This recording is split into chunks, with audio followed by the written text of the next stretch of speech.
familia continúa su camino. El lunes dimos la bienvenida a nuestros amigos de Chuluboca, que llevan trabajando duramente toda la semana y que por las noticias que tengo están todos los restaurantes llenos para poder disfrutar de esta cocina y esta gastronomía tan especial. Estos 3 primeros días del foro ha estado centrado en la gastronomía. A partir de ahora lo centraremos en el patrimonio histórico. Y antes de dar la palabra a Ramón, me gustaría agradecer a 2 personas, fundamentalmente el trabajo y la colaboración y el acompañamiento que nos están haciendo estos años desde que comenzamos con este foro de los patrimonios, como es por supuesto a Ramón Gutiérrez, y también a una persona que tenemos ahí sentada en el público, como es Álvaro Garzón, que nos están ayudando, además de muchas otras personas, pero quería identificar en estas 2, porque hace 3 años nos marcamos, intentamos concretar cuál era el objetivo que entendíamos mejor para esta ciudad en relación al patrimonio histórico. Y concretamos 2 objetivos. Uno de ellos era el que puertas adentro, supiéramos aprender, supiéramos comprender el patrimonio que teníamos. Muchas veces hemos hablado del patrimonio histórico de la ciudad, pero entendíamos que también los ondarribitarras no acabábamos de percibir la importancia y el valor que tenía y que tiene nuestro casco histórico. Queríamos que los ondarribitarras aprendiéramos a profundizar en nuestras raíces, a profundizar en la historia de nuestra ciudad, y sobre todo necesitábamos una orientación a la hora de aprender a guardar este tesoro que tenemos entre manos, pero también a actualizarlo. Y en este camino de conservación, pero también puesta en valor, bueno, pues teníamos algunas incógnitas que poco a poco estamos despejando. Y por supuesto, el segundo objetivo, y cada hacia el exterior, era el presentar esta ciudad como una ciudad eminentemente de patrimonio y de historia. Que fuéramos más conocidos todavía como una ciudad de referencia. Que Hondarribia se asociara al patrimonio histórico en esa imagen exterior que exportamos, y el poder proyectar una imagen de patrimonio bien conservado dentro de los cánones establecidos en la conservación y sobre todo en el trasladar la imagen hacia el exterior de un patrimonio muy rico. Esto, que es tan fácil decirlo, pues es muy complicado de ejecutar. Y como en esta vida no paramos de aprender, pues en ese camino continuamos de aprender y de estudiar cuáles son las claves de este difícil mundo. Hoy en concreto, tenemos este primer acto del Foro de los Patrimonios, dedicado al patrimonio histórico, en el que Ramón Gutiérrez, un viejo conocido ya entre nosotros, nos va a departir sobre la cartografía del siglo XVII de Hondarribia, del País Vasco y de España, cartografía además localizada en el Perú, y además aprovecharemos el acto para presentar el libro que aquí podéis observar, sobre cartografía española y americana en la Biblioteca Nacional del Perú. Y también una pequeña lámina que hemos hecho con la portada del libro, que representa la cartografía de esta ciudad de Hondarribia, encontrada tan lejos de nosotros. Presentar a Ramón no es nada fácil, pero hemos hecho un compendio de su largo currículum. Nacido en Buenos Aires en 1939, arquitecto por la Universidad de Buenos Aires, investigador de los temas de historia de la arquitectura y conservación del patrimonio, investigador supervisor del Consejo Nacional de Investigaciones Científicas y Técnicas de Argentina, miembro del número de las Academias Nacionales de Historia y Bellas Artes en Argentina y correspondiente de las Academias de España y América, fundador y director de la revista Documentos de Arquitectura Nacional y Americana, docente en diversas universidades e institutos de España, Italia, Portugal y América, profesor honorario de las universidades de Chile, Nacional de Ingeniería y Ricardo, de la Universidad de Palma de Lima, y de las Universidades Nacionales de San Agustín de Arequipa, en el Perú, y de la Universidad Nacional de Mar del Plata, Argentina. Profesor invitado y coordinador del doctorado en la Universidad Pablo de Olavide, en Sevilla, y autor de 250 libros y de numerosos artículos sobre arquitectura y urbanismo en Iberoamérica.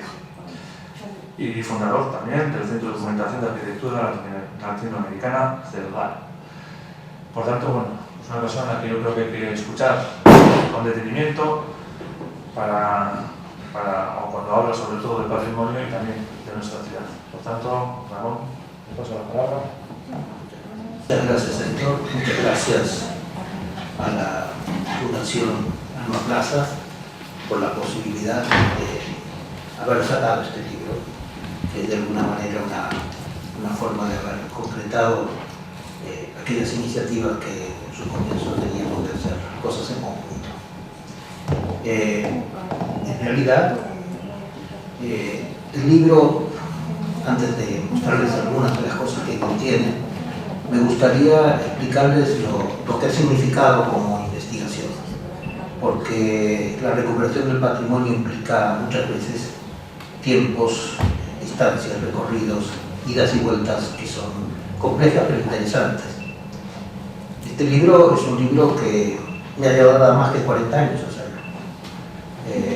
Descubrí estos planos en 1974 en la Biblioteca Nacional del Perú. Planos de una cantidad de ciudades españolas y americanas, fundamentalmente vinculadas a la fortificación de las mismas, y que indicaba una serie de problemas interesantes para analizar. En primer lugar, se trataba de planos realizados en un periodo breve, entre 1676 y 1692. En segundo lugar, eran planos de un territorio muy disperso en España. Cubría desde el Peñón de Gibraltar, Ceuta, Andalucía, toda el área de la raya de Extremadura, entre España y Portugal, algunos planos del País Vasco y otra serie de planos grandes también de la zona de Cataluña. Y también encontrábamos de pronto algunas dos láminas, dos gráficos realizados de Europa, uno de Budapest y otro de Mesina. Y después una serie de planos de distintos lugares de América, algunos de ellos vinculados a circulaciones marítimas, otros vinculados a islas y conjuntos, y también de fortificaciones desde México hasta el extremo sur de Valdivia, en Chile. Esto era complejo para explicar que una persona pudiera haber recorrido todos estos lugares en un periodo tan breve, haber juntado estos planos y haberlos dejado en el Perú. Entonces, este tema era un dilema importante de resolver. Al mismo tiempo encontrábamos en la misma Biblioteca Nacional del Perú una serie de manuscritos vinculados a un ingeniero militar español, un hombre de la transición entre el barroco y la primera ilustración, que era un polemista conocido, que había publicado más de 40 libros y folletos con polémicas que abarcaban desde la medicina, las matemáticas, la agrimensura, hablaba de los cometas, creaba obras de teatros discutiendo con el sol y con la luna y con una serie de temas espaciales, que estaba vinculado a las fortificaciones también, y que parecía entonces con cierta naturalidad que tenía una ubicación, digamos, relativamente importante en relación a estos planos. Una tercera situación que nos planteaba era que los planos de las fortificaciones eran de los documentos más secretos habitualmente que existían en la administración pública. Era muy difícil que alguien pudiera encontrar, digamos, en sus propias manos un conjunto tan grande de estos planos. Es cierto que habitualmente los ingenieros militares utilizaban para sus proyectos de fortificación planos realizados sobre otras fortificaciones militares. Era una parte del aprendizaje.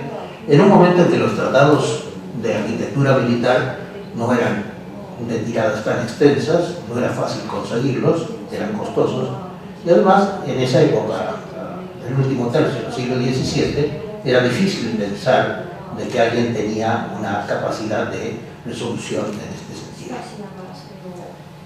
Estaban en el Perú y por lo tanto pensamos que tenían que ver quizás con las fortificaciones del Perú. Y en este momento nos encontramos con que realmente, sí, efectivamente estaba fortificándose la ciudad de Lima. Y entonces, una de las hipótesis que comenzamos a trabajar fue la posibilidad de que todos estos planos hubieran servido de alguna manera como una fuente de referencia para definir sobre las fortificaciones de Lima. La realidad es que no era así, porque cuando estos planos aparecen con fechas posteriores a 1686, se nos empiezan a caer dos de las hipótesis. Una, la muerte del ingeniero Andrés Dávila y Heredia, conocido como el señor de la Garena, que era quien tenía esos manuscritos que se encontraban en Lima, que había muerto aparentemente en Madrid en 1686 justamente, y había planos fechados posteriormente. En segundo lugar, que ya para 1686 las fortificaciones de Lima ya estaban realizadas. Por lo tanto, la posibilidad de seguir juntando otros planos era, digamos, un elemento de ruptura con esa hipótesis de que pudiera ser formados con esa finalidad. Nos quedaban dos hipótesis. La de un ingeniero que hubiera recorrido toda la gama de fortificaciones españolas. Curiosamente, Dávila y Heredia había estado en Extremadura, había estado en Castilla, había estado en otros lugares, no así, aparentemente en Andalucía, no así, aparentemente en Cataluña. Pero bueno, había tenido una movilidad y había estado además en Madrid, en posibilidad de acceder quizás a una de las fuentes de concentración de este tipo de planos. La segunda era pensar en un funcionario, es decir, alguien con capacidad de haber logrado estar en un puesto, en un lugar donde naturalmente debían concentrarse estos planos. Y esta fue la respuesta que me llevó tantos años hacerlo. Y debo decir que en realidad los años me llevaron también el hecho de que no tenía la viabilidad para poder editar este libro, es decir, en una conjunción de esfuerzos que permitiera entre americanos y españoles darle el valor que realmente tenía. Y creo que el valor es importante porque la cantidad de planos que hay aquí, entre 1676 y 1692, es mayor que la que tiene el Archivo de Simancas en esos años. Por lo tanto, estamos ante un conjunto de planos de ciudades importantes. Algunos de ellos únicos, otros similares a los que se pueden encontrar aquí o en Francia o en alguna otra colección, pero el hecho concreto es que se trata de una colección realmente importante, innovadora, con capacidad de ir complementando temas de una manera más directa. Lo he hablado durante estos años con muchos amigos y compañeros. Finalmente empecé a trabajar con un arquitecto amigo, Felipe Nito, que rindo homenaje, falleció hace un año y medio, y con él empezamos la tarea de ir develando este libro, que en definitiva tiene, bueno, el develar quién fue el que finalmente juntó estos planos, que fue el dueño de la Moncloa, que no es el que está ahora, sino que fue el que hizo el Palacio de la Moncloa, Melchor Portocarrero, conde de la Moncloa, que fue virrey de México primero y del Perú después, donde murió en 1705, lo cual explica por qué esos planos quedaron allí en el Perú. Y algunos de los planos de México están dedicados a él. Algunos de los planos que están de España están enviados a él, porque Melchor Portocarrero era parte del Consejo de Guerra de España, y entonces recibía de alguna manera los sistemas de fortificación del conjunto de las fronteras españolas. Y por lo tanto, esta fue la verificación final de dónde procedían los planos, cómo estaban estos planos. Quedan por resolver todavía muchas incógnitas, el por qué la documentación de Andrés Dávila y Heredia, este ingeniero militar español de la misma época, está también aquí. Quizás era amigo de el virrey, quizás cuando muere los papeles de él se entregan al Consejo de Guerra y también se apropia del virrey. El hecho concreto es que, bueno, ya sabemos concretamente de que el Melchor Portocarrero, de la familia muy vinculada a Juan de Austria y muy vinculado a toda digamos, los conflictos bélicos. De ahí aparece Messina, donde el obispo era Portocarrero, de ahí aparece Budapest, donde están actuando tropas que pertenecían también a la organización del propio ejército, digamos, español, vinculado a Portocarrero. Es decir, fuimos develando de a poco esto. Yo he querido dejar dentro del libro los testimonios de los manuscritos que hay de Andrés Dávila de Heredia, porque no solo muestra un personaje sumamente interesante de esa transición entre el barroco y la ilustración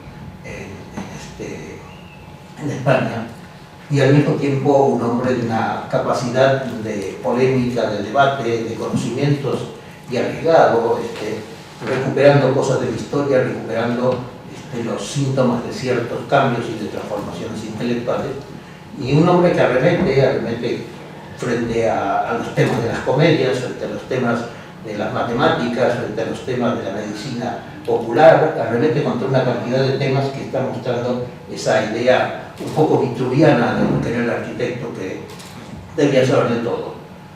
Todavía hay arquitectos que creemos que saben de todo, estamos equivocados obviamente. Pero en aquel entonces la cuestión estaba muy claramente planteada de esta forma.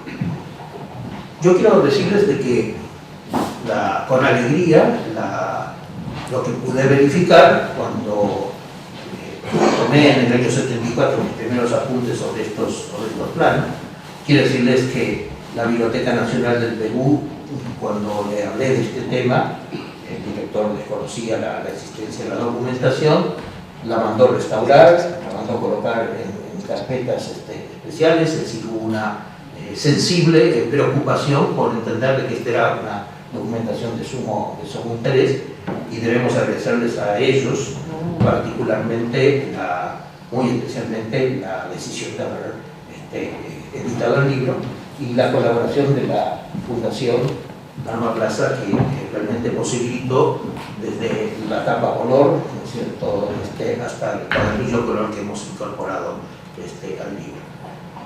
Quiero decirles de que es una documentación importante, es una documentación que va a ayudar a entender muchas cosas y mostrarles simplemente ahora algunos de los temas que nos parecían relevantes en este sentido. El primero de ellos es el plano de Hondarribia y Hendaya, que muestra ambas orillas y que señala, digamos, y al mismo tiempo las formas de acceso, el canal de acceso propio hacia Hendaya, el canal de acceso propio hacia el muelle, la lonja, la ubicación de los elementos que están ubicados en la periferia del convento de capuchinos, la existencia del convento de capuchinos aquí, ¿cierto?, la existencia del castillo de Iguer, la ermita Echeomo, la Guadalupe más abajo, la marina, la casa de pescadores, y además, bueno, el detalle que luego vemos de lo que es el conjunto de la ciudad muy claramente marcada. Entonces tenemos también las playas que son de relleno, las playas que son navegables, es decir, que son accesibles.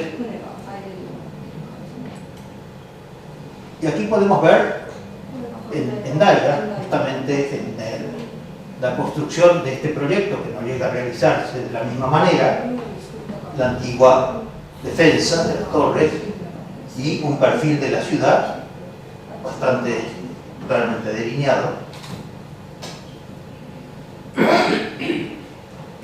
Y aquí lo tenemos en el caso de Hondarribia, la plaza, la iglesia, el palacio, la forma trasera del palacio y las casas que están marcadas con la X, ¿no es cierto? Con una precisión que está señalando, digamos, un conocimiento muy directo. Este plano está hecho por el ingeniero Juan Manso de Zúñiga. En el libro hemos localizado 8 de los ingenieros militares que trabajan allí, hemos hecho una biografía de ellos y está muy claramente planteando una serie de informaciones interesantes de las obras que se estaban haciendo en 1676. Se señala en la entrada por aquí por San Felipe, después el valor de la reina, aquí tenemos el de los inocentes con los 2 rebellines que están planteados y donde dice claramente que el acceso por San Nicolás está cerrado, está tapiado en ese momento. Plantea los 2 rebellines y plantea también una batería entre, digamos, para defender la prolongada muralla que aquí está planteada. Pero su preocupación esencial, el trabajo que se le ha encomendado al ingeniero Manso de Zúñiga, es trabajar justamente en el baluarte de la Magdalena. Está la Magdalena y este es el que está trabajando sobre la antigua estructura existente. Es interesante decirles que en ese mismo momento Manso de Zúñiga está también trabajando en San Sebastián y justamente este es el plano que él estaba haciendo en el Castillo de la Mota y en este momento fallece porque cuando está construyendo la puerta de defensa del castillo, el aparato de ingeniería que ha hecho para poder bajar la reja lo golpea y fallece. Es decir que estos son prácticamente los últimos planos que este ingeniero militar realiza para España. Tanto Ondarribia como ese plano que vimos recién de San Sebastián y este dibujo de Guetaria, que es muy interesante también. Este está firmado por una persona que tenemos dudas de si realmente era ingeniero, se llama Isidro Adán de los Ríos. No lo hemos encontrado mencionado en ninguno de los trabajos que hemos visto sobre ingeniería militar española, con una, como ven ustedes, un tipo de dibujo muy cercano a lo que eran esas visiones de ciudades ideales, ¿no? Aunque es muy preciso, si lo ven ustedes, no solo en el espigón, sino en la muelle, la forma de entrar, digamos, refugiándose a esta caleta, que nos está señalando, digamos, un documento realmente sumamente interesante y de mucha calidad desde el punto de vista del dibujo. Ahí pueden verlo con mayor detalle, el antiguo fuerte, evidentemente, ¿no? Y creo que es el asentamiento. Ambrosio Bolzano es un ingeniero militar italiano, de origen italiano, que tiene un importantísimo papel en toda la defensa de Cataluña, en la formación de otros ingenieros. Es increíble también el recorrido que hace por toda la región de Cataluña, que da origen a un gran mapa, un gran plano del territorio catalán. El conjunto de los planos de la zona de la frontera de Extremadura también es muy importante porque tiene 7 planos prácticamente de todas las ciudades fortificadas, de la villa de Alcántara, pero hay de Sardes de Alcántara, de Valencia de Alcántara, etc. Y vamos a encontrarnos con un conjunto de planos que nos muestran además el plano de las ciudades y todo el sistema de fortificaciones, hecho seguramente por un ingeniero Domingo, que ha actuado también en la zona de Pamplona y ha actuado en la zona no solo de Extremadura, sino también en la zona de Cataluña. Va acompañado de una memoria acerca de las fortificaciones de toda la línea, toda la raya entre Extremadura y Portugal. Este plano del ingeniero Ledesma, en 1685, es de la ciudadela de Pamplona. Y este plano está hecho en el momento en que Ledesma es trasladado a Panamá. Va a estar varios años trabajando en Panamá, en América, justamente en este proceso de... Esto también es interesante, es un ejercicio que realiza Sebastián Fernández de Medrano, el director de la Academia de Ingenieros Militares en Flandes. Por lo tanto, este es un estudio de cómo habría que atacar y cómo habría que defender una plaza. Son ejercicios de enseñanza dentro de la idea de este proceso educativo.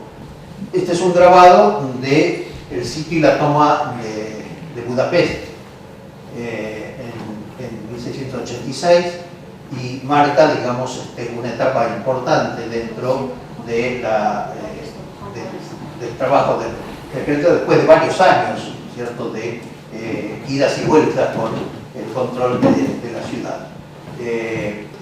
Este es un plano que es el que usamos en la contratapa del libro, que es del baluarte, un baluarte de San Baltasar en el castillo de Amargós, en el sur de Chile, en Valdivia. Y aquí tenemos algunos de los planos de la visión de la Nueva California que estábamos planteando por... Este es un plano sumamente importante para México, que es el plano del territorio de Sinaloa, donde hoy son las áreas de conflicto fronterizos más serias, y muestra muy claramente los caseríos y las dificultades del territorio, y es uno de los pocos planos que podemos encontrar de este tipo de regiones en ese momento. Y este es el plano de Lima, que está fechado en 1686, justamente en el momento en el cual el virrey está llegando a México, es decir, antes de ir a Perú, con lo cual nos muestra muy claramente que ya con el grabado hecho estaba también terminado esto. En realidad, el proyecto de esta fortificación está hecha por un jesuita, el padre Cónigo, y es muy interesante el debate que se organiza cuando él hace el proyecto. Se manda para aprobar a España, y allí lo recibe el conde de Bournonville, que hace una serie de observaciones. Sobre todo, las observaciones que hace es la debilidad de los muros, del ancho de los muros, la frecuencia de los baluartes, y al mismo tiempo pone en duda la capacidad del jesuita para hacer este tipo de plano.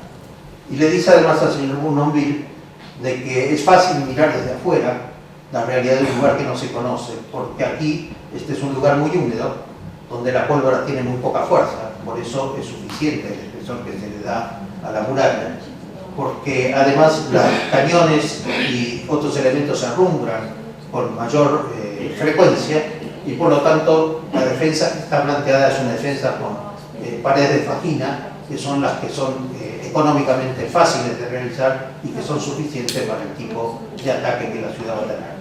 La prueba está que nunca Lima fue efectivamente atacado, y el proyecto del padre Cónigo quedó entonces realizado, y que será el que encuentre el virrey cuando baje de México hacia Lima, ya totalmente realizado, aunque un temblor de 1687 va a destruir buena parte de la ciudad y le encomendará al virrey Portocarrero la necesidad de construir o reconstruir buena parte de los edificios públicos. Aquí tenemos otros libros de Andrés Dablera, las plazas del Ducado de Lorena, en Francia, las plazas de Picardía. Vean ustedes, estos son parte de los 40 libros que publican este otro acerca de la relación con los franceses. Este es un plano, y es la última imagen, es un plano de San Juan de Ulúa, en Veracruz, México, donde queda el virrey cuando llega. Este plano está dedicado al virrey Melchor Portocarrero, que es estas dos imágenes que podemos encontrar acá, y que es en definitiva la persona que trae estos planos a América y que quedarán finalmente en el Perú. Me parece importante decirles que estoy muy contento que después de 40 años estos planos estén en la calle y que sean de uso para todos. Muchas gracias.